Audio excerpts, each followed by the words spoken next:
Okay, here we are. First of the 14 days of hugging for 5 minutes. So here we go. We're going to start. Woohoo! Woohoo! We're going to actually put the timer on, though. We're not going to stand here with a video camera for 5 minutes. Oh, You snorted! That's awesome. When Sonia snorts, that means she's very, very tired. What if challenge number 5 is done and in the books? Completed. I know. Hugging for 5 minutes every day for 14 days. We did it. We did it. I know. It's It pretty went awesome. faster than I thought. It went really fast this I time. was really nervous that it was going to be a really long, drawn out thing for me.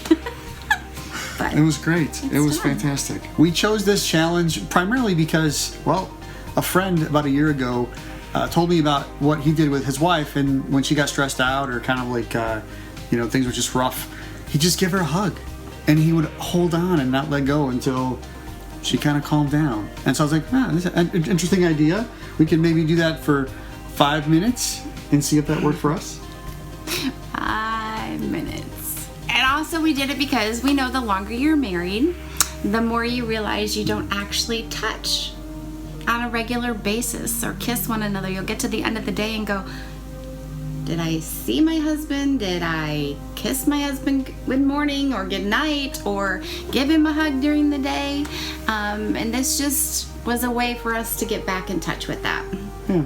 Plus, it was just kind of funny sounding. I mean, who does that? Who does that?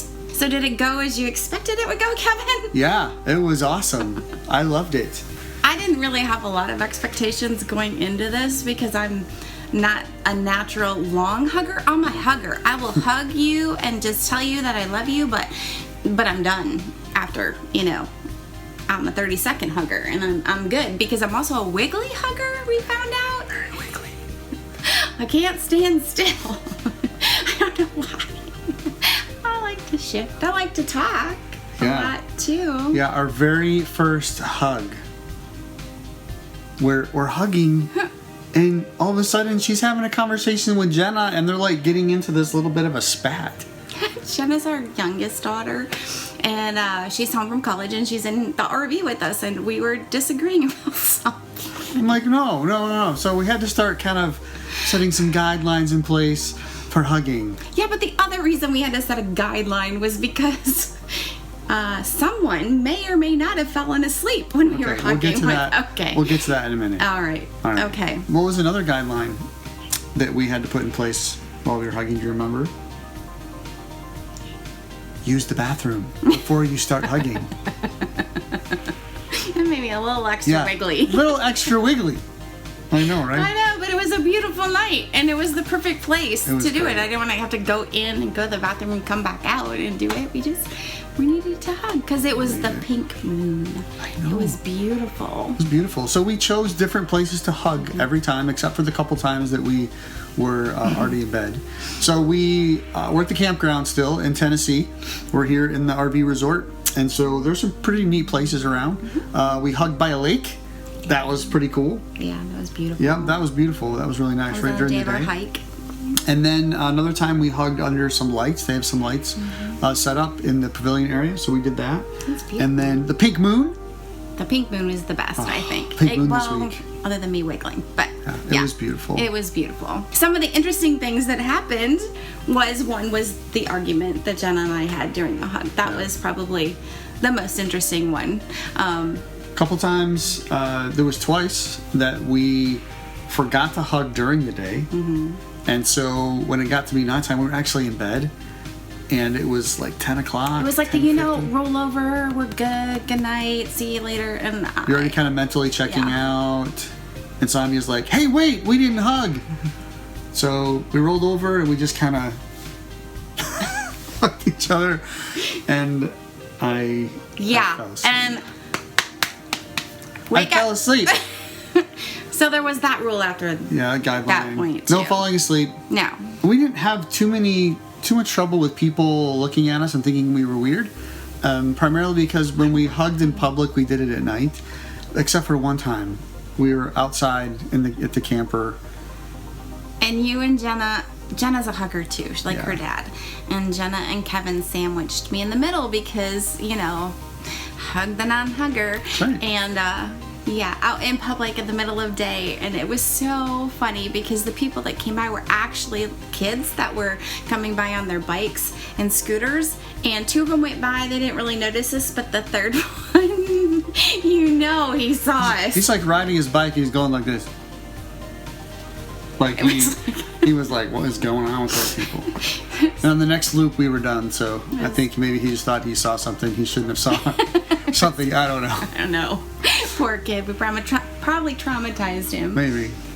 Like the second call, remember the second hug that we did? We were in the middle of our hug. It was in the evening, and our producer, who is our son-in-law, Caleb, called, and we were hugging. So we decided, he FaceTimed us, so we decided to answer it while we were hugging and surprised him. That's really good. Fun. So we answered the phone, hugging. Going, oh no. And then we told them we'd call them back, and when we called them back, they were hugging.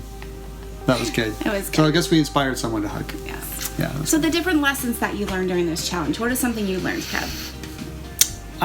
There was really nothing significant. I mean, in terms of, like, I think what I got out of it was kind of I expected going into it. And that was that it would be enjoyable, right? That it was comforting for me. Very much so. And just kind of, we hugged most of the time near the end of the day. Yeah. And so just hugging and holding each other for 5 minutes, it actually went pretty fast. It did. It did. Yeah, a couple times I could have gone 10 minutes. But it was enjoyable and it was very comforting. And it was good for the soul, especially during this time. We would encourage you to do this challenge in your home as well. It definitely deepened our relationship. For sure. It was very nice. And then I think the other thing too, when our kids were little, something really practical you could do with hugging is that when our girls were little and they'd get into spats with each other and they were unkind to each other, we would make them hug it out. Hug it out. At the end. And it worked every time. I did. I mean, there were sour faces sometimes, but it worked every time. So that's something practical. But they ended up laughing. They ended up going away with a smile. It was really good. That's good. The other reason I think you should do this challenge right now, it is a great way to tell someone it's okay. It doesn't have to be for 5 minutes. Just walk over to your child and hug on them. If it's a sibling, it's okay to hug your sibling and let them know it's okay. We're here together in this together. I hope that it's a practical thing that you can use in your own homes, no matter who's in there with you, just to reach over and give a hug and let them know it's gonna be okay. That leads us to our next challenge. Challenge number 6. Can you believe it's 6 already? It's crazy. But I got to choose this challenge. So this challenge is something that we need your help with. We need you to give us suggestions because it's going to get a little tough.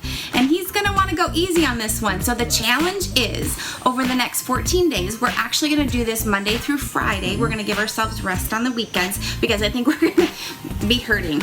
But we are going to choose a different exercise routine on YouTube to do every day.